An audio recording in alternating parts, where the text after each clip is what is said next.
Support comes from ServiceNow. AI is only as powerful as the platform it's built on. With ServiceNow AI Platform, your AI, data, and workflows all work together, connecting every corner of your business. To see how you can put AI to work for people, visit servicenow.com/AI-agents.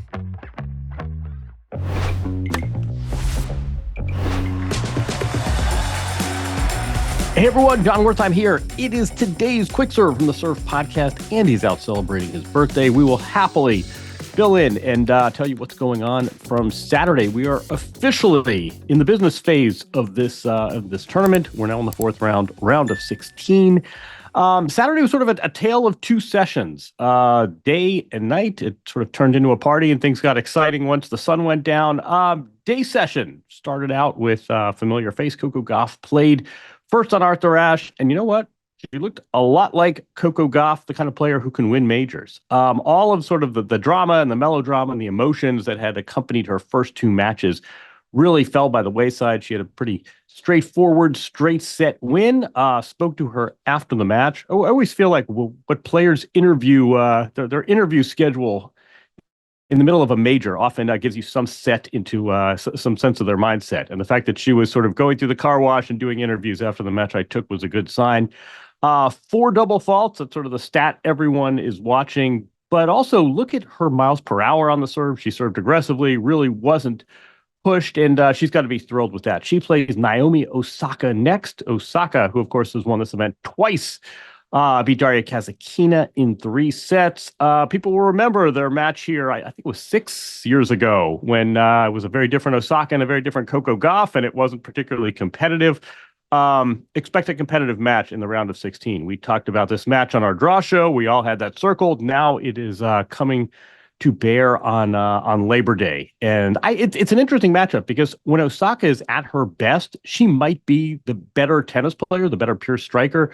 Coco Gauff is the better competitor right now. She is the better mover. She has more looks. It'll really be interesting. It'll see sort of what these biomechanics, I don't know how much of the biomechanical changes we can read into 6 sets of tennis that Coco's now played under her new coach, Gavin McMillan. They've obviously been working on the off days as well.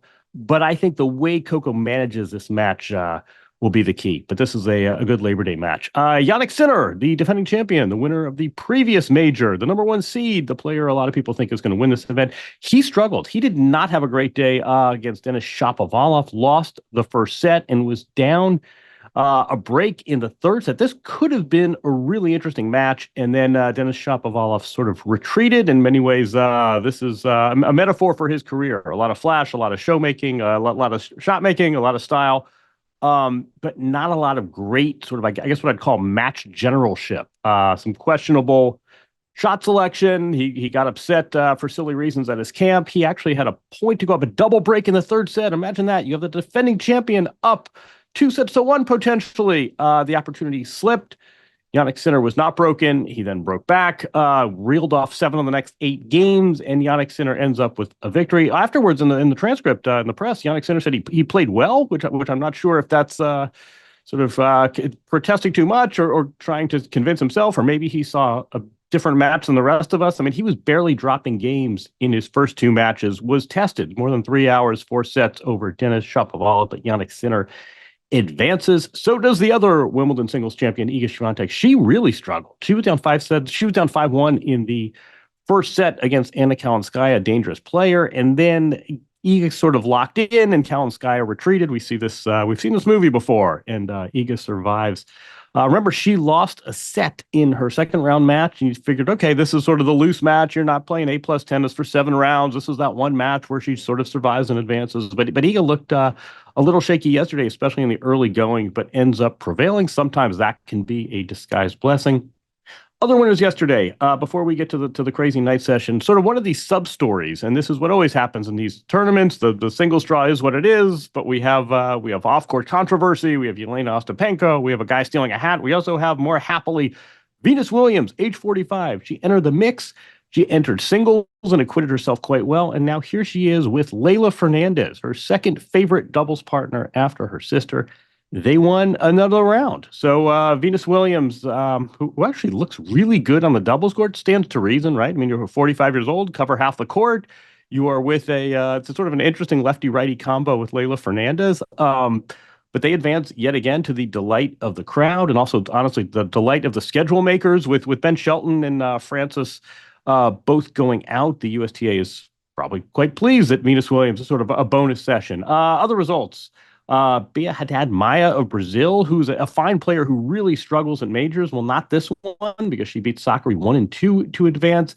We talked about Osaka, Lorenzo Musetti. We had 3 retirements on the men's side. And I should add, it's really been gorgeous weather out here. I mean, I met you. Usually this is sort of the last gasp of summer before we bleed into fall. But, we're accustomed to seeing long lines at drinking fountains and wear sunblock and this sort of sticky Labor Day weekend, New York humidity. None of that. I mean, the weather's been absolutely gorgeous. So it's not as though we're playing in 100-degree days. But we had 3 retirements yesterday. One of them was Flavio Caboli, who's played a lot of tennis. He had played 5 setters in both of his first 2 matches. Andy talked about that win over Jensen Brooksby, and Caboli just didn't have much for Lorenzo Musetti, who suddenly, for a guy who's really struggled once he's come off the clay, has now made the second week of this major.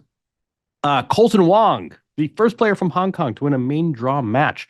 A guy who trains at the Nadal Academy gave Andrei Rublev all he could handle. Colton Wong was just sort of walking around with this perma smile on his face. I sort of asked him what he's doing in New York, and he asked him trying to go to as many Asian restaurants as he could. Sort of this absolute, just happy to be here, folks. For the qualifier, his run, though, ended yesterday in 5 sets. Keep an eye on Colton Wong, though. Just a delightful kid. Also trains at the Nadal Academy. Discussion for another time, but the Nadal Academy had a great tournament here. Joao Munar, also from the Nadal Academy, won yesterday. Rublev, by the way, is the one who beat Colton Wong. Nice to see Rublev back in the second week of a major. It's been a rough year for him. Amanda Anisimova, coming off her Wimbledon final, is still alive. She gets through in 3 sets. I'm not sure she's played her best tennis here, but she is surviving. She is advancing. Karolina Muchova, who's been to the semifinals twice, 2 years running, gets through in 3 sets over Noskova. And then two of the injured matches we were talking about, one of them was Musetti. The other one was Alex de Minaur, who lost the first set against Daniel Altmaier, the German with the one-handed backhand, but then de Minaur sort of had him right where he wanted him, and Altmaier faded. De Minaur now into week 2. All he does is win. Marta Kostyuk advances over Dion Perry, so there are no one-handed backhands on the women's draw either. Alexandrova 0-1 over Laura Sigmund, 37 years old. Majchak, who, remember, he's probably best known as the guy who threw the hat that the Polish executive now ran off with. He didn't have much against Riedel, the Swiss qualifier. So we have a Swiss qualifier into the round of 16, Majchak. Let's take a little detour from tennis for a few minutes. Mike, how do we feel about this public shaming and this complete reputational overhaul? One day you're going about your life, you're at the U.S. Open, you're wearing Gucci, life's good, you're stealing hats from kids, and 24 hours later, you're the villain of the world in the internet. Spanking machine has got you. On the one hand, I'm glad people doing bad things are held accountable. At the same time, this guy's life is like going to be pretty destabilized for the foreseeable future. How do we feel about that?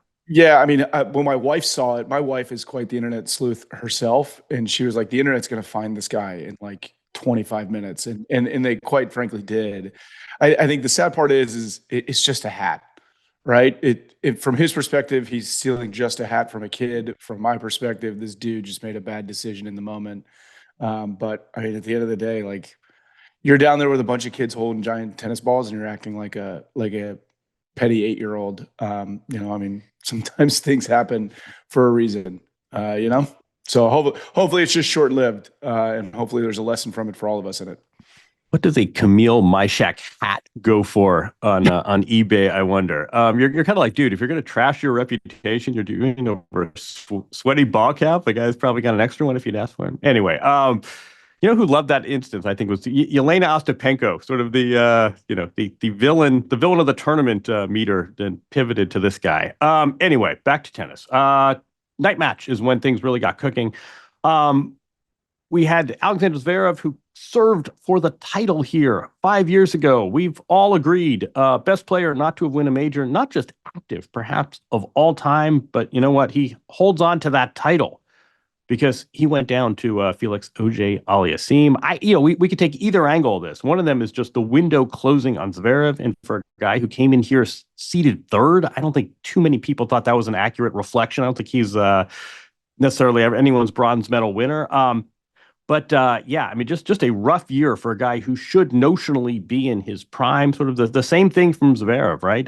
Passive play, positioned on his back foot, picked on the forehand, and just did not have it. Another early round defeat at a slam. One of the beauties of tennis is you can you turn things around in 14 days, and it only takes 21 sets to break the spell. But boy, the prospects of Alexander Zverev winning a major just seem sort of dimmer and dimmer. And Felix really took the match to him. I mean, Felix Auger-Aliassime is just as lovely a guy as you will find out here. I'm not sure that's always consistent with playing great tennis. I mean, we talk about sort of bully mindsets and being hyper competitive and intensity. Those are not adjectives that come to mind when you talk about Felix personally.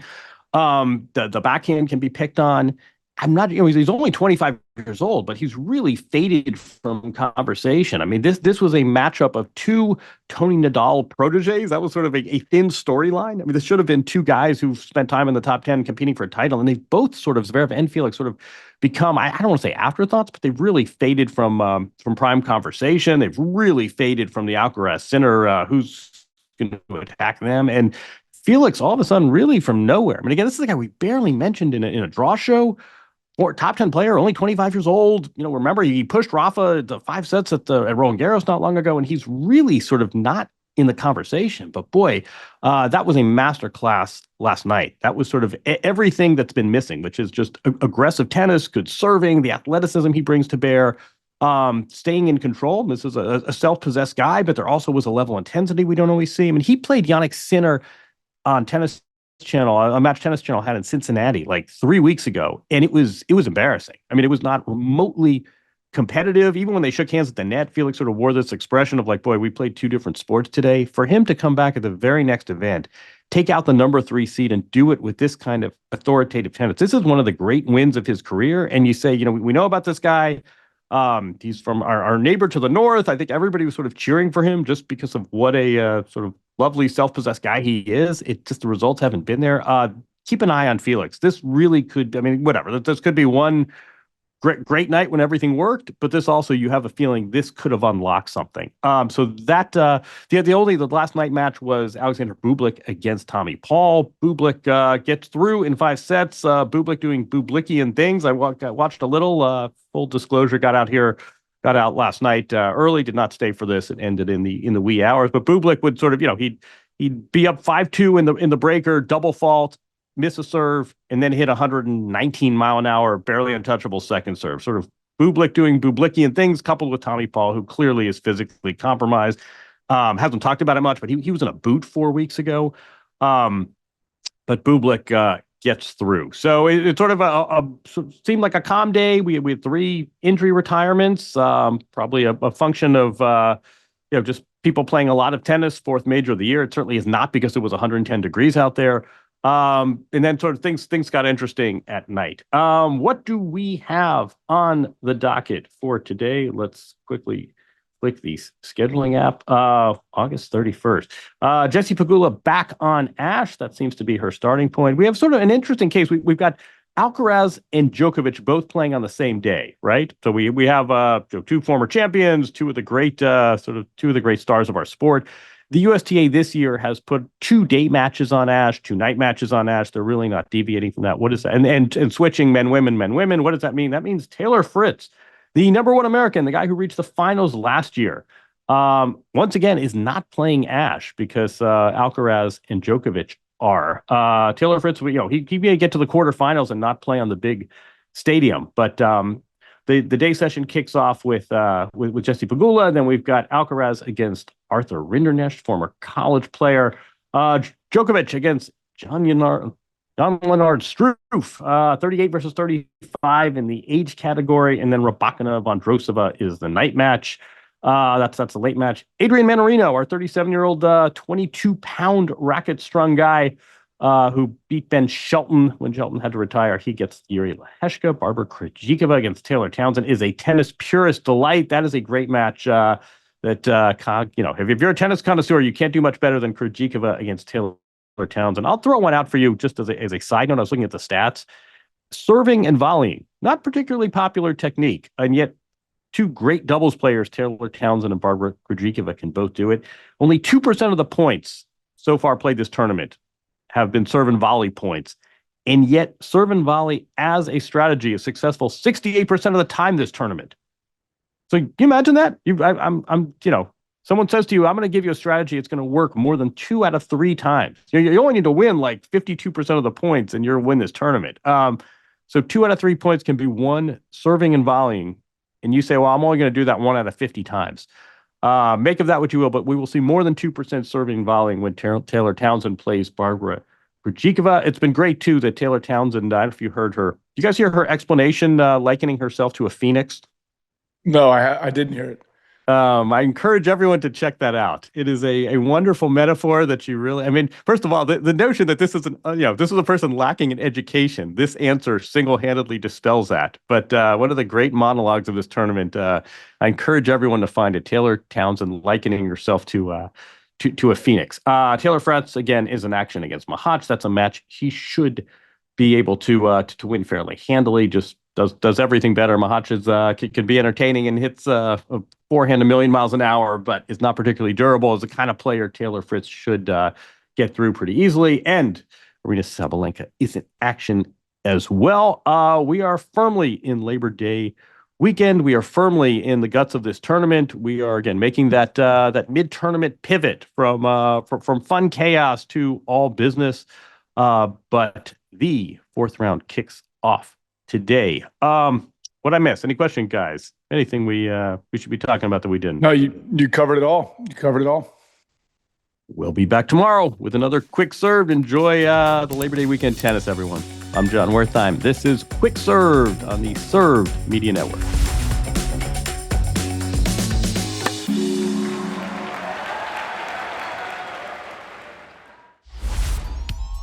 Thanks to ServiceNow for their support. ServiceNow wants to help people do the fulfilling work they actually want to do. Work like hosting this podcast. You know what people don't want to do? Boring, busy work. Now with AI agents built into the ServiceNow platform, you can automate millions of repetitive tasks in every corner of your business. IT, HR, and more. So your people can focus on the work that they want to do. That's putting AI agents to work for people. It's your turn. Get started at servicenow.com/AI-agents.